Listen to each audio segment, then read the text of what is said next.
Hey guys, and welcome back.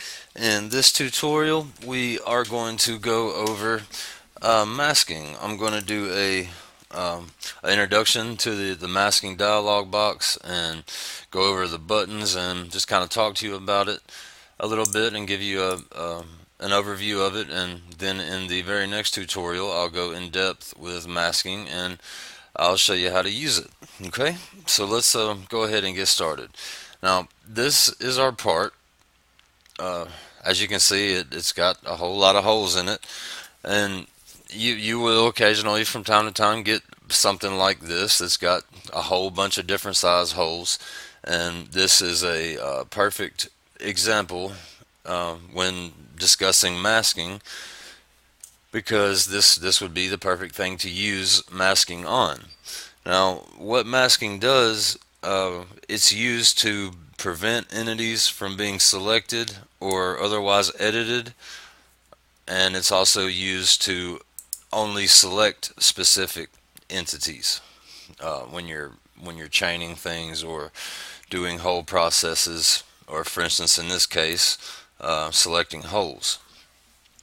Okay, so this is your mask button right here, and I have the tool tips. It's called tool tips. What it is when you hover over something, it gives you information about it. I have that turned on. You can change that in the options menu, which I'll be going over at a later date. Um, but this is your masking button, so you can see when it's off and you hover over it, it says set mask on off, and it's got this little cube with a circle around it. Okay, that's when it's off. Now, if you click on this down arrow, it lets you um, edit the mask without actually turning it on or off. In this version of Surfcam, in Surfcam 2014 R1, they've changed the masking a little bit, and it's a good change in my opinion. I like it a little bit better. Now it is a toggle button. Okay, so you toggle it on and off. Whereas before, you actually had to go into it to turn it on or off. Now all you have to do is just click it.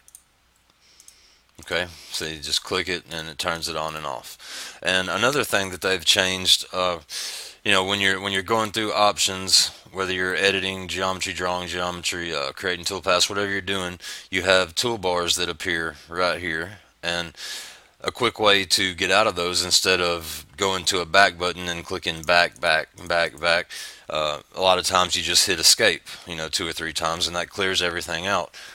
In the older versions of Surfcam, that would also turn your mask off.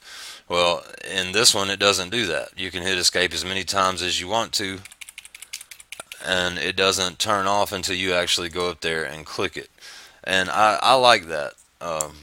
Because I'm pressing, if I'm programming something and I'm pressing hotkeys real fast, and I have to back up or I have to hit escape for some reason, it doesn't turn my mask off, and I don't have to go back and turn it back on. So it was kind of annoying, and they took care of that in this version. So let's go ahead and look at the dialog box. Okay. All right. So as I stated, if you go up here and click it, that just turns it on and off, whichever one is currently selected. So it tells you that mask one is your default, and that's going to be unless you change it, that's what it's going to be on. So you click it, you can see it says on, and if you hover over it, it tells you which mask it's on. Okay, so click it again to turn it off. This button lets you edit the mask. You can either click this, you can either go through here and choose one, or you can go to edit. Now, another way to get to this is by right clicking on your screen and go down here and do it this way. Whichever one you prefer. Sometimes it's faster just to right click and go straight to it rather than going up here with your mouse. It's just whatever floats your boat for that. Okay, so if we go to edit, this is our mask masking dialog box. Okay, these are your different masks. You got 1 through 5. These are your all your different colors. You can have custom colors right here. This button selects everything. This button deselects everything. Okay. Then on the right side you have your different elements, and that's the same over here. Deselect, select all.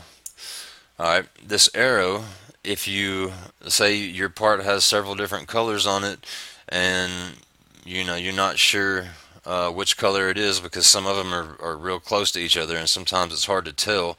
If you're trying to choose a particular color, you can click on your arrow, go over here and choose that color, and it will select it for you. So if I come over here and click that, then you can see that it's chosen the proper color. Okay, and this works the same way with the elements.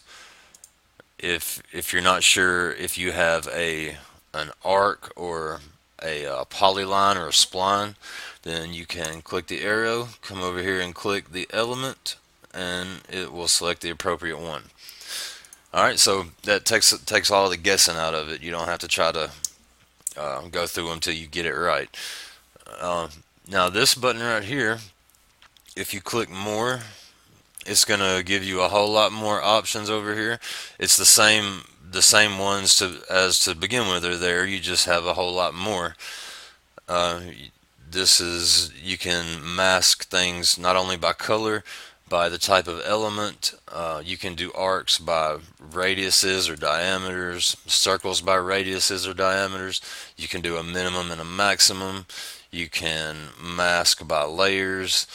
There's a lot of different features of this, and this version of Surfcam also supports user-defined or custom masks, so you can actually save certain masks. If you have a mask set for a particular color or particular element, you can go up here and save it in, say, like a folder on your desktop, and then you can come back and open it at a later date. So I haven't actually had a chance to use that yet, but it sounds like a pretty useful feature if you do a lot of the same type of stuff. So one other thing I'd like to talk about here, if we had our mask set for just black, and then we decided we wanted it to see every other color but black, instead of going through here and selecting all these colors, all you do is come down here and click invert colors.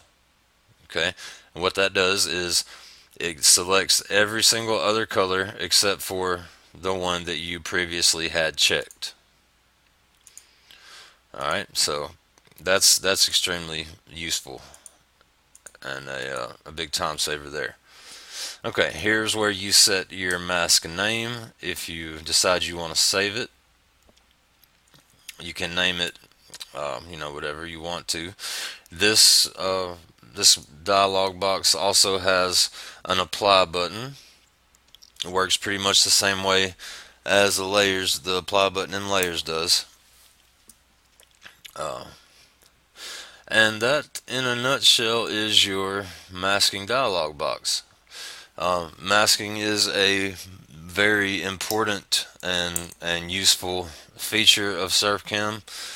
It can save you a lot of time and a lot of frustration when you have to deal with a part like this, that's got 50 or 60 holes in it, and you want to group them by size or by location, or however you decide to do it. All you got to do is set up a few masks, and in a few clicks you can accomplish what you're trying to accomplish, rather than going through here and selecting each one one by one. So it is very useful. That's the dialog box for you.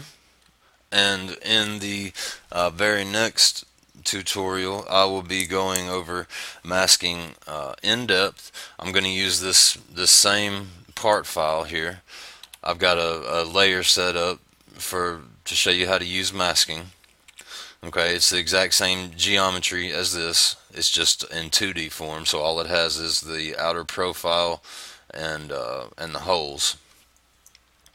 But that's really all you need for drilling holes anyway. But I'll be going over masking in depth, so stay tuned and I will show you how to use it. Thanks, and I'll talk to you soon.